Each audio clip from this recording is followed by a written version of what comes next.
sera d'une certaine manière une illustration de ce que je disais mardi dernier.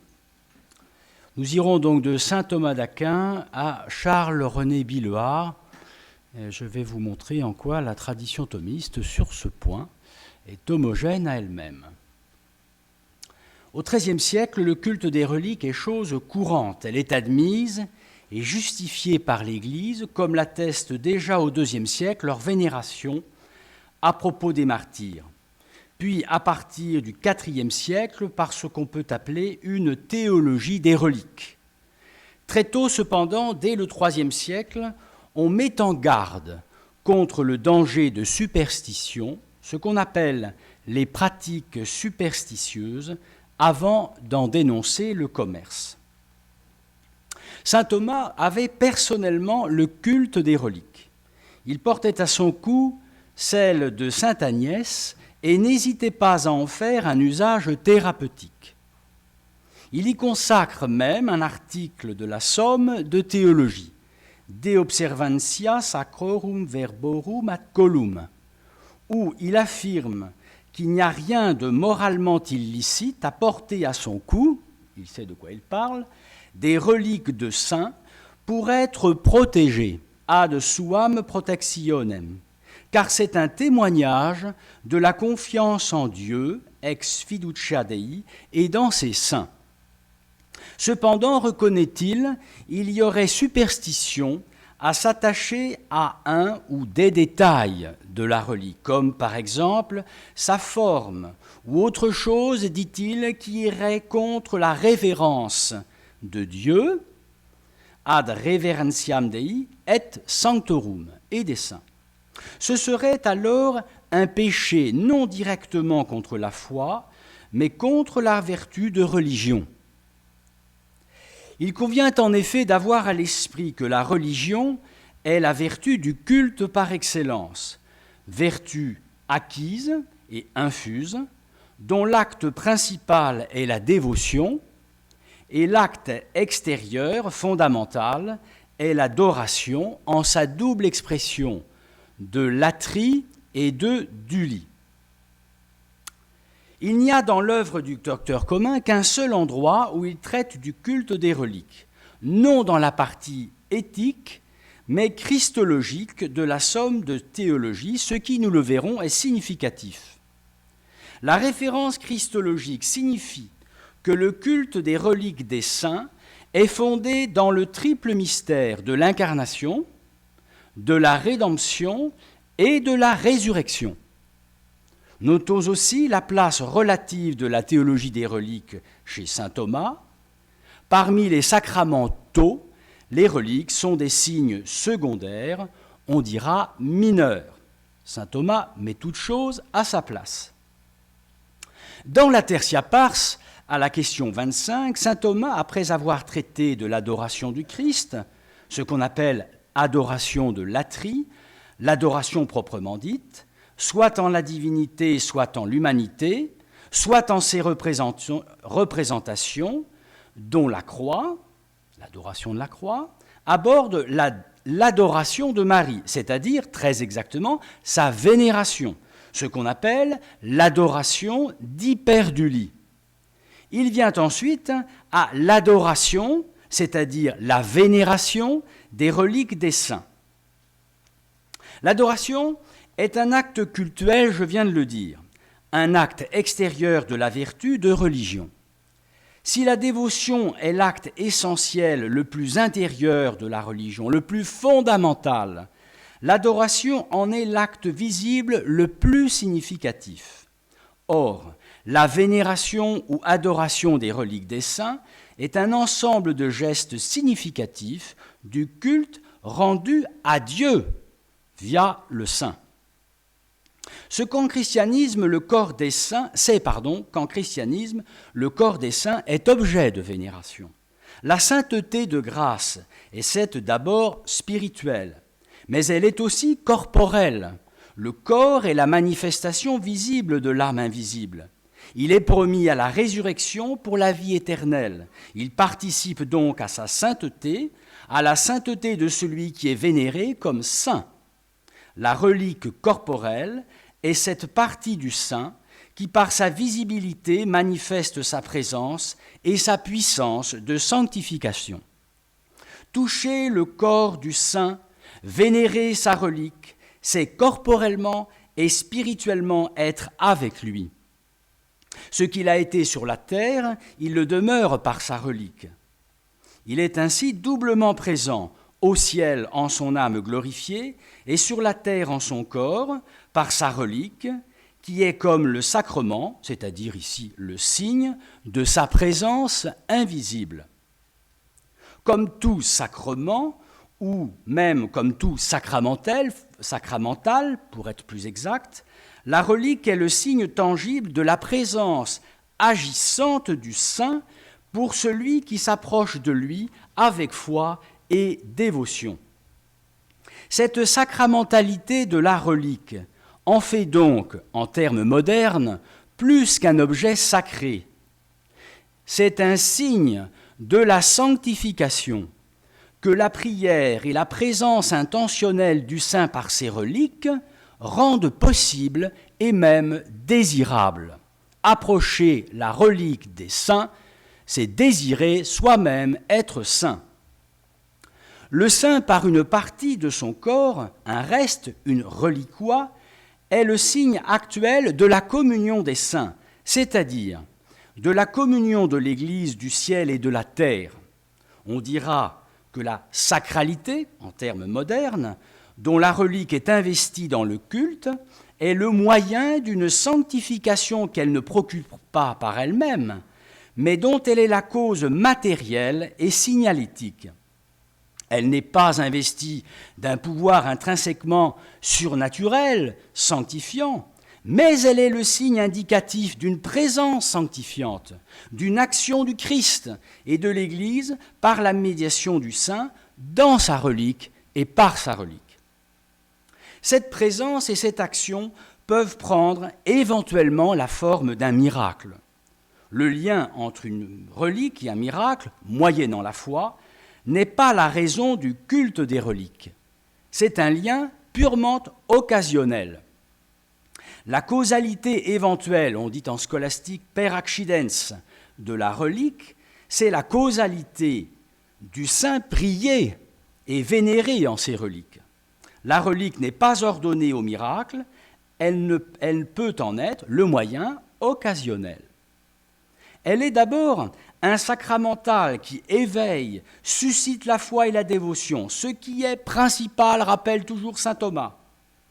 Le culte des reliques est légitime selon les prescriptions et l'usage de l'Église qui a le pouvoir de régler, de modifier, de rénover et même de supprimer les sacramentaux. Le deuxième concile du Vatican l'a fait. L'usage des sacramentaux, en l'occurrence des reliques, dans les conditions prévues par le droit de l'Église, est vraiment sanctifiant pour celui qui en use avec foi et piété. Il est donc, l'usage des reliques, un secours pour la foi et une occasion de grâce. Il ne s'agit pas d'une causalité instrumentale. Puisque le christianisme est une religion du corps et de la matière, la relique du saint concourt à incarner l'espérance eschatologique du salut. Le culte des reliques est latéral dans l'ensemble des pratiques cultuelles de l'Église. De même que la doctrine catholique concernant le culte des reliques est annexe dans la hiérarchie des vérités de la foi.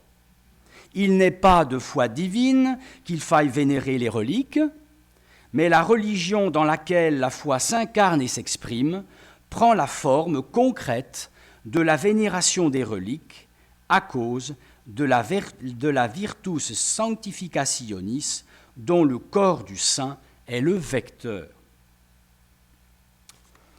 Voyons comment saint Thomas justifie la vénération des reliques. 3 arguments sont avancés.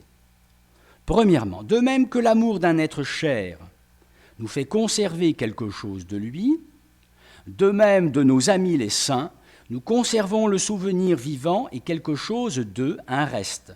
C'est qu'en effet, je cite, « Nous devons avoir de la vénération pour les saints amis de Dieu, puisqu'ils sont membres du Christ, fils et amis de Dieu, et que nous voulons aussi être les amis de Dieu. Ils sont donc pour nous nos intercesseurs. La justification du culte des saints et de leurs reliques est d'abord ecclésiologique. L'Église est corpus Christi mysticum, ou communi societas sanctorum, communio sanctorum, congregatio fidelium.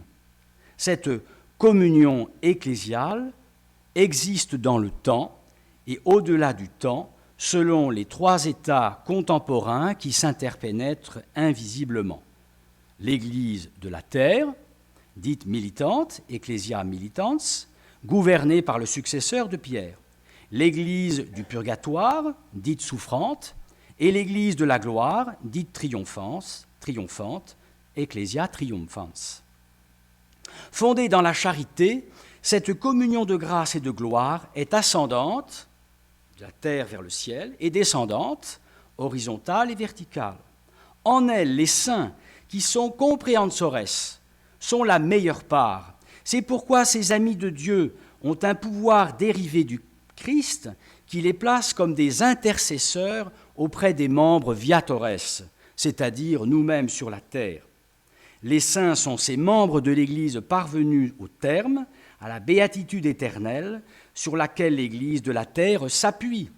Et les reliques en sont le signe tangible, le sacramental. Deuxième raison.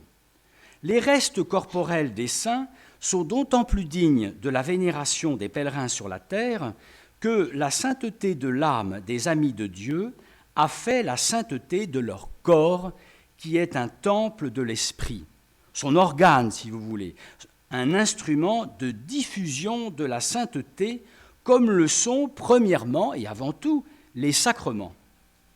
Le salut de l'âme inclut le salut du corps, promis parce que sanctifié par l'âme à la résurrection. Vénérer le corps des saints, vénérer les reliques des saints, c'est croire en la sainteté des élus et croire en la puissance de la résurrection du Christ, c'est par voie de conséquence croire dans le pouvoir des saints et en leur efficace intercession. Je cite, « Nous devons vénérer dignement leurs reliques, surtout leurs corps très saints qui furent les instruments de l'Esprit Saint qui habitait et agissait en eux et qui doivent être rendus conformes au corps du Christ par la résurrection glorieuse. » Troisième raison, Dieu honore parfois les reliques en faisant en leur présence des miracles. Et c'est pourquoi Dieu lui-même, dit saint Thomas Convenienter, honore les reliques en produisant occasionnellement des miracles en leur présence. Comme je le disais tout à l'heure, les reliques saintes sont la cause occasionnelle et matérielle d'actes miraculeux produits par Dieu selon ce qu'on appelle sa volonté de bon plaisir et par l'intercession des saints à la demande du fidèle dévot. On dira que Dieu est la cause principale du miracle, dont le saint est la cause instrumentale, la relique la cause matérielle et la prière d'intercession la cause morale et impétratoire. La vénération qui leur est due, je parle des reliques, vise par là même le saint, elle concerne la relique inintentionnée comme le note Billoire dont je vais vous parler. Avant Billoire, dans le commentaire remarquable de Cajetan, Tertia Pars, question 25, article 6, notre commentateur distingue, dans le corps de l'article de saint Thomas, 3 parties qui se complètent. La première partie rappelle que toute relique, en tant que relique sancti, pas relique peccati, pardon, mais relique sancti, est un mémorial des saints, aliquid ad sanctos pertinens. La deuxième partie, dit Cajetan à propos du texte de saint Thomas, précise que les reliques sont d'autant plus objets de vénération que le corps des saints a été sanctifié par la présence de l'Esprit Saint. Elles sont aliquid sanctorum, dit Cajetan. La troisième partie ajoute, par manière de complément, que lorsqu'elles sont l'occasion de miracles, elles sont alors aliquid Dei.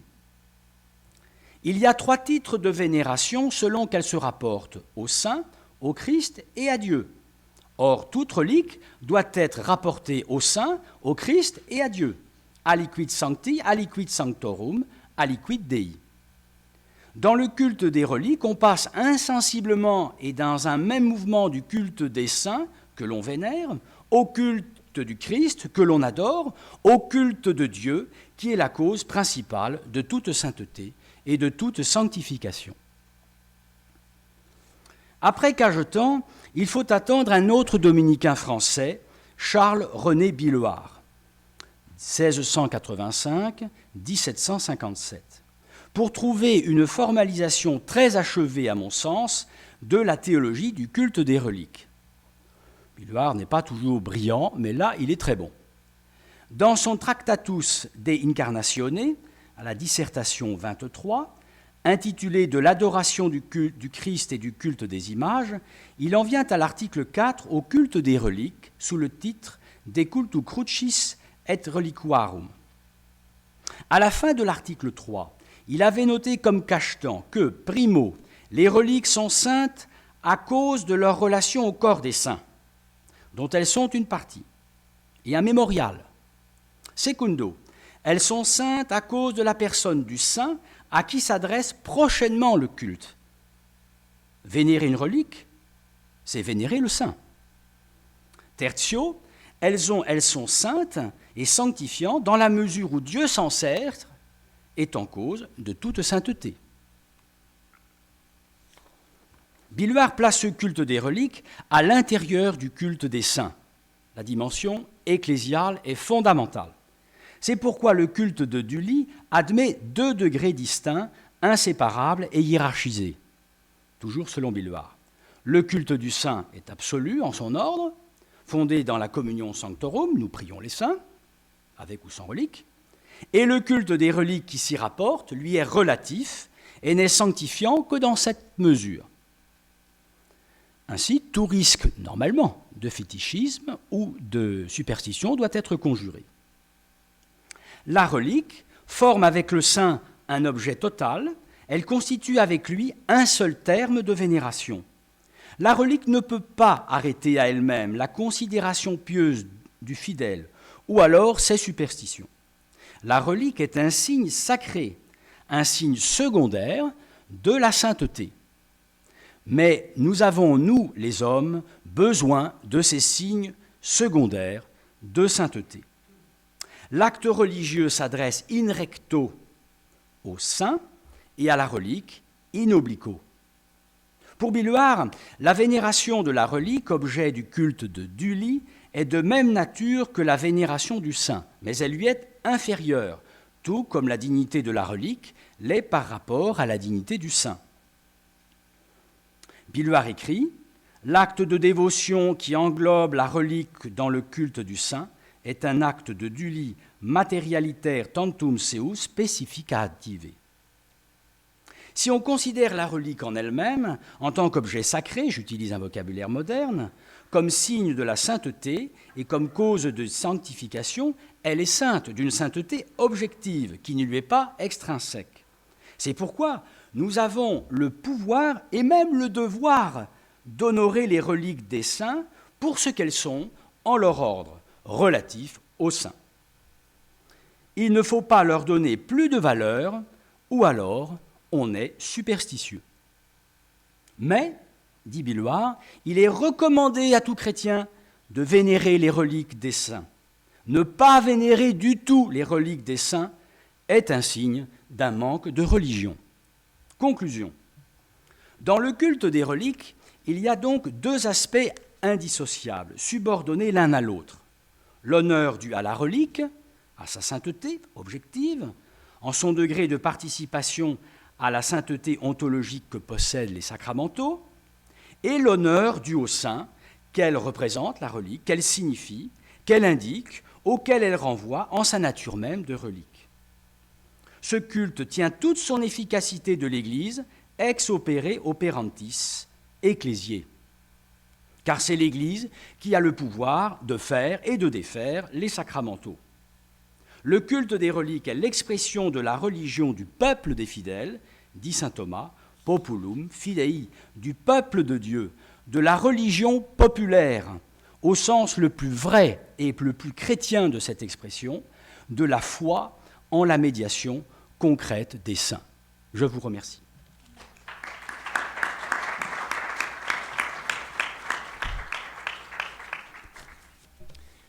Merci beaucoup. Est-ce qu'il y a des questions ?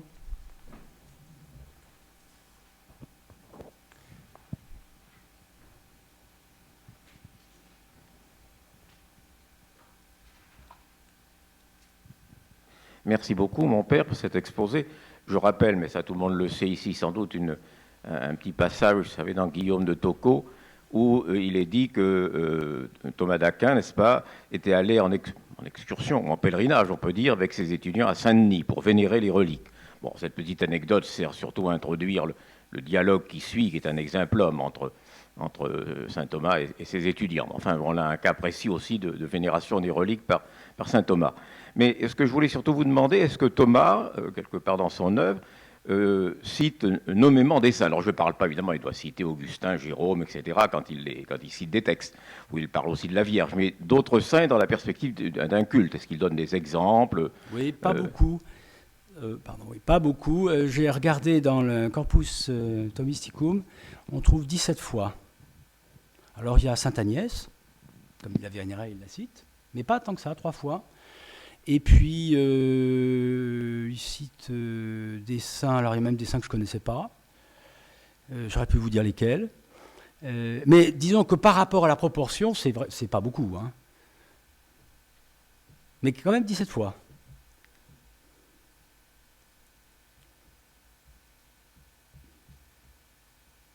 Alors vous pensez aux apôtres, par exemple ou... Alors les apôtres, Saint Pierre, Saint Paul, alors oui, ça vient tout le temps. Comment? Saint Thomas, oui, bien sûr, à propos de la résurrection. Oui. Non. Benoît, même pas, non. Saint Dominique, non. Frère Philippe-Marie, j'avais 2 questions. La première, c'est est-ce que vous pouvez nous en dire un peu plus sur le rapport entre résurrection et relique, car il y a un lien entre les deux. Et la deuxième chose, c'est à propos du commentaire de Billouard. Est-ce que j'ai l'impression que toute la question toute la réflexion de saint Thomas qui est à développer, hein, mais sur l'instrumentalité du corps par rapport à l'âme, et donc ça marche plus. Merci. Et le fait que le corps participe également de l'effort méritoire. J'ai l'impression que ça, c'est une dimension qui est quand même importante et qui est pas, qui semble passer à la trappe dans le commentaire, non? Donc la première question, c'est résurrection et relique. Oui. Et la deuxième, c'est est-ce qu'il n'y a pas une sorte un peu d'assèchement de la doctrine de saint Thomas qui embrasse non seulement l'ecclésiologie, mais également l'eschatologie, mais également la question du mérite et de l'union de l'âme et du corps. Voilà. Est-ce qu'il n'y a pas un assèchement? Je ne crois pas trop, parce que en tout cas pour la dimension, disons, eschatologique et la résurrection, c'est le premier motif que tous les auteurs, c'est-à-dire même Cachetan ou Billouard, utilisent, puisque c'est le premier que met en avant saint Thomas. Perspective eschatologique. Mais avec elle, c'est la perspective ecclésiologique, parce qu'il n'y a pas d'eschatologie sans Église. Et elle est une des raisons, une des justifications du culte des reliques. Alors l'aspect instrumental, donc Christologie, bien sûr, ça va de soi, puisque là où en plus où la question est insérée, c'est là que d'ailleurs les 3 auteurs, enfin les 2 auteurs dont j'ai parlé, Cachetan et Billouard, en traitent. Hein. Donc la perspective christologique n'est pas oubliée. L'aspect instrumental, il réserve l'instrumentalité dans l'ordre sacramentel au sacrement, et donc pas aux reliques. Donc saint Thomas ne dit jamais que la relique est cause instrumentale de la grâce, par exemple. Mais elle est une cause matérielle, une cause occasionnelle. On est plutôt dans l'ordre de la causalité occasionnelle. Puisque un miracle, alors si c'est par exemple en vue d'obtenir un miracle, ça relève d'une grâce gratis data ou d'un charisme. Mais ça en vue, ils notent tous que une des finalités premières du culte des reliques, c'est la sanctification de celui qui prie, de celui qui est un dévot et qui vénère les reliques. Mais ce que je pensais à un texte de saint Thomas dans lequel il disait que même pour la résurrection des corps, elle pourrait se faire à partir des reliques et des parties insignes du corps même. Donc c'est pour ça que je parlais de résurrection, c'est qu'il y a une identité alors à la fin des temps. Du corps. Oui, c'est pour ça. Oui. À la fin des temps, oui.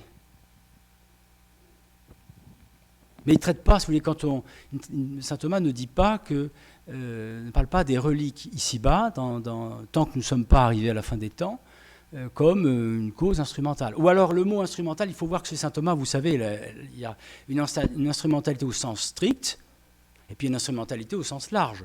Alors il lui arrive de parler de instrumentalitaire ou ministérialitaire. Bon, donc on peut dire aussi que les reliques sont instrumentalement cause de quelque chose. Mais alors là, il faut l'entendre au sens large. Vous voyez ? Mais pas instrumental comme l'est un sacrement. Cause instrumentale perfective de la grâce, par exemple. Je suis clair ?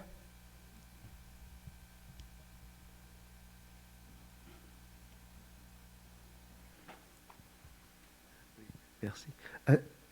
Qu'est-ce qu'on peut savoir de la relation qu'il avait avec Sainte Agnès? Il avait cette relique de Sainte Agnès, il avait une dévotion particulière, pour quelle raison? Est-ce qu'on sait quelque chose là-dessus? Non. Enfin, moi, je ne sais pas. J'ai regardé chez le Père Torel, qu'il signale. C'est assez fréquent à son époque, hein, on prie beaucoup Sainte Agnès. Saint Thomas, il a la même dévotion que le peuple. C'est un intellectuel, mais sa dévotion, elle est populaire.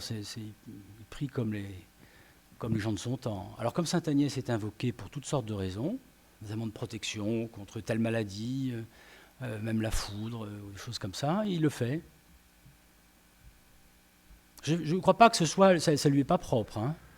En tout cas, on le signale, donc c'est quand même intéressant.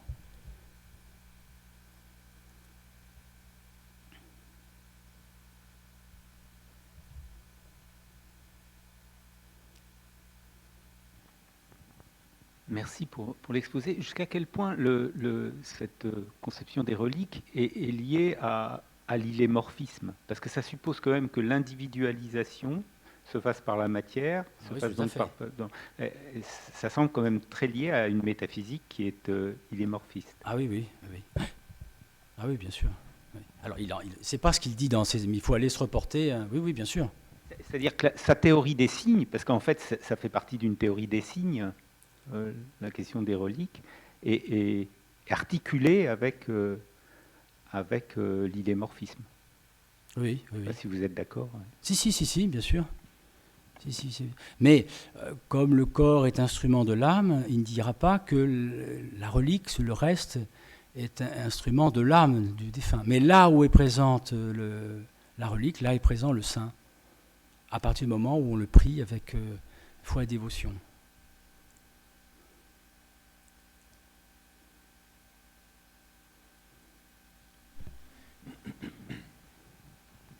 Merci. J'ai une question. Est-ce que vous avez dit que, ou bien Thomas, approcher à sainte, approcher à relique, c'est égal désirer être sainte? Oui. Et pour moi, personnellement, qu'est-ce que c'est dit? Est-ce qu'il faut que je désire devenir sainte comme condition que je m'approche le relique? Oui. Comme Ben, aujourd'hui, j'avais l'occasion, ici à Saint-Hilaire. Mais est-ce qu'il faut cette consciente? Explicite. Pour moi, comme personne, ou mieux... Virtuellement, oui. Mais parce que c'est... Ou est-ce que je peux juste approcher et éventuellement prier et c'est tout? Ou il faut avoir ce désir, cette souhait, même une fois devenir sainte. Est-ce que c'est dit Thomas. La comme dévotion et la foi ça. Merci. impliquent, si vous voulez, contiennent implicitement ce désir. Je réponds à votre question. Le fait de s'approcher avec dévotion et foi d'une relique contient implicitement ce désir. Ce n'est pas forcément actuel. Moi, quand je vais dans la chapelle, j'y suis allé tout à l'heure, vénérer la relique des saints, je ne me suis pas dit, il faut que je devienne saint. Je vais vénérer le saint, mais j'espère aussi, dans mon cœur, être saint comme saint Thomas. Enfin, en tout cas, avoir quelque chose de sa sainteté. Mais je ne suis pas... mais la dévotion et la foi qui me font... Parce que saint Thomas dit aussi, une chose que Billuart a bien remarqué, on s'approche du corps des saints parce qu'on veut être aussi un ami des saints. Et donc pourquoi ? Parce que les saints nous attirent. Ils nous attirent parce qu'ils nous attirent à Dieu. Ils nous attirent en même temps qu'ils nous attirent à Dieu. Donc cette attirance des saints, dont les reliques sont le signe, prend la forme concrète pour nous d'une dévotion des reliques des saints. Nous approchons de ces reliques pour vénérer, pour demander à Dieu quelque chose, une grâce, toutes sortes de grâces, et aussi leur demandant cette grâce de parvenir à une plus grande sainteté. Mais c'est pas forcément, je ne m'approche pas de la relique. Est-ce que, Seigneur, je veux être saint C'est un désir contenu virtuellement ou implicitement, si vous voulez, dans l'acte par lequel ou en raison duquel je m'approche de la relique et je la vénère.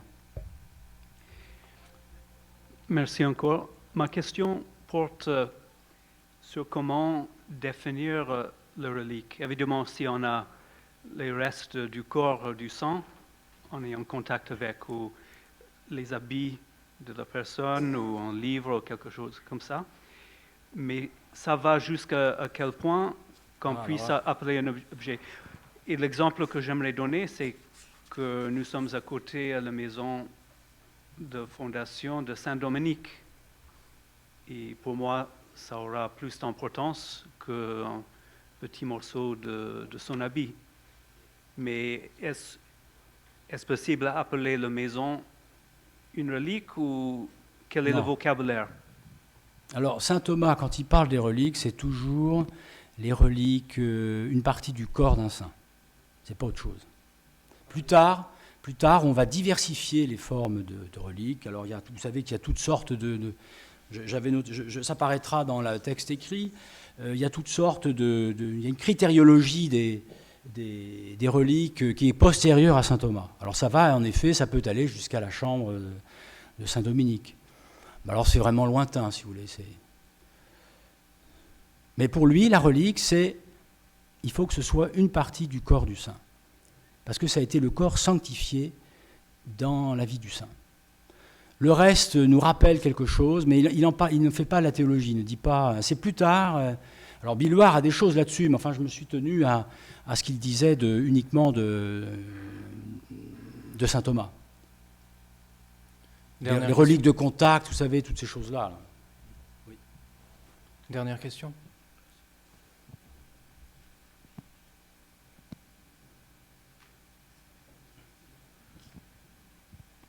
Père Silly, votre question est plus intéressante que la mienne, certainement.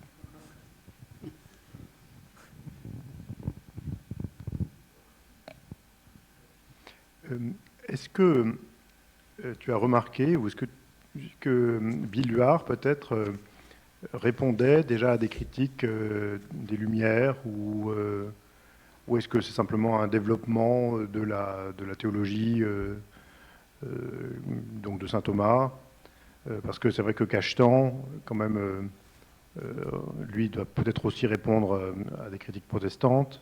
Il y a quand même eu des remises en cause très fortes des reliques au XVIe et au XVIIIe siècle. Oui. Est-ce que tu as l'impression que ces auteurs que tu as cités y répondent ? Oui, bien sûr que les protestants sont derrière. Par exemple, l'insistance permanente sur le lien entre la relique du saint et le saint et Dieu, le Christ et Dieu, c'était déjà présent chez saint Thomas. C'est omniprésent et permanent chez eux. Pour ne éviter de dissocier, de faire des reliques un en soi, une chose. Ça, c'est très présent. Donc, indirectement, ils répondent déjà aux Lumières. Alors, je n'ai pas remarqué chez Billuart, il ne mentionne personne. Mais on peut peut-être, en effet, aller peut-être un peu plus loin. Peut-être qu'il vise aussi déjà les... Parce qu'il est mort en 1700, je ne sais plus combien, j'ai dit tout à l'heure, 57. C'est bien possible. Mais en tout cas, il n'en mentionne pas.